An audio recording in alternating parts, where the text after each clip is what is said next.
sa inyo ng Thai Taba Bar at Sunsilk with Nano Complex. Hanggang kailan mamahalin, hanggang kailan mapapansin. Kumusta na yung pinapaasikaso ko sa'yo, Ben? Dati siyang waiter sa club. Waiter siya dati sa club. Yung pa lang ang nalalaman ko. Bilis-bilisan mo lang, ha? Nita, sinasabi ko sa'yo, malapit mo na makasama ang nanay mo. Hindi ako dito para lokohin ka. Ano siya? Nasaan ang anak ko? Malaki ang magiging kabayan ng Tumirasan. Handa ka bang magbayad? Paano mo magpapatunayan sa akin na siya talaga si Antoinette? Kakailanganin ko lang ng DNA mo para maikumpara ko sa DNA niya. Babalik kita kagad pag may resulta na. You won't believe what I'm seeing right now. What? Sabihin mo sa akin. Sinundan ko si Prince. At magkasama sila ni Nita. Ano?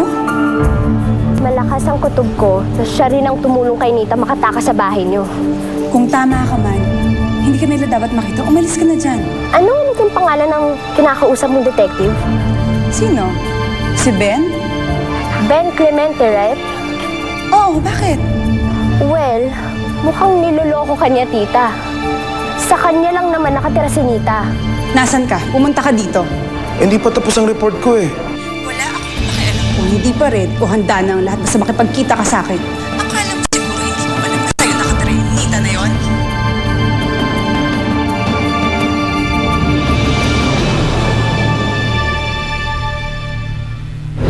Para may sumilip eh. Oo nga. Siguro mamalikmata lang tayo. Ano nga ulit yung pinag-uusapan natin? Yung tungkol sa tatay mo.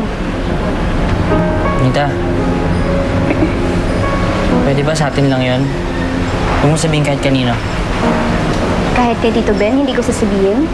Bakit mo sabihin sa kanya? Wala ka siyang pakialam sa amin eh. Hindi niya kami hinanap. Pero sinabi niya sa akin, hanapin niya daw kayo ng nanay mo. Hindi totoo yun. Nagsisinungaling lang siya. Kung ayaw mong magpakilala, ikaw ang bahala. Pero Prince, sana bigyan mo ng pagkakataon ng sarili mong kilalanin si Tito Ben. Base sa kung ano pinapakita niya sa'yo. Hindi base sa kung anong narinig mo sa nanay mo.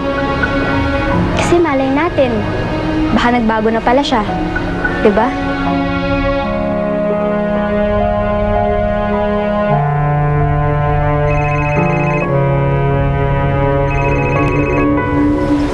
Yes, Mommy. Pauwi na po.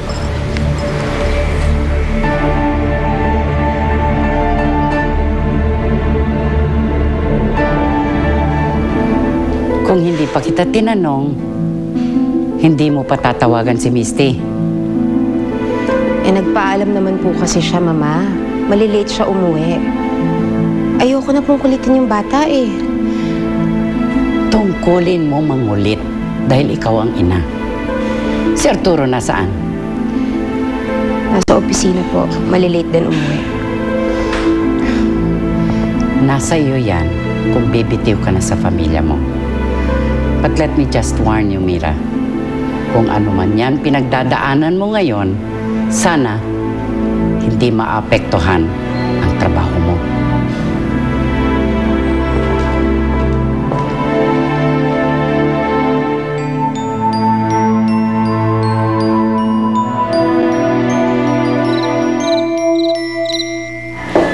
Prince, aalis ka na? Eto, magbaong ka ng mangga. Bigay ni Marie. Huwag na po. Sige po, una na ako. Nita. Ingat.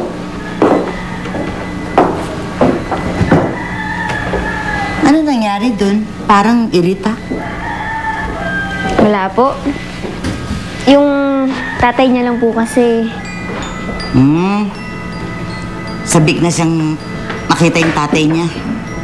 Eh kasi naman manungan tanungin niya na yung nanay niya kung nasaan yun. Para na sa ganun, maumpisahan na ni Ben hanapin yung tatay niya. Diba? Mukhang hindi pa po siya handa eh. Hindi katulad mo. Talagang handang-handa ka ng makilala ang nanay mo. Oo naman po. Bata pa lang ako, yun na yung pangarap ko. Magkaroon ng magulang.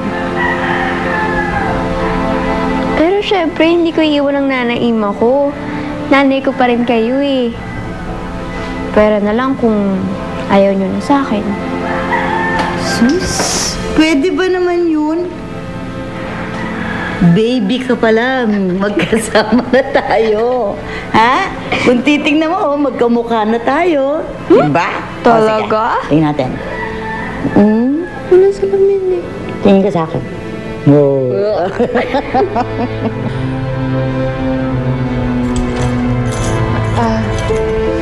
Anak, kumain ka na ba? Gusto mo saluhan kita sa pagkain? No thanks, Mami. Nag-drive-thru na kami. Doon lang ako sa kwarto ko.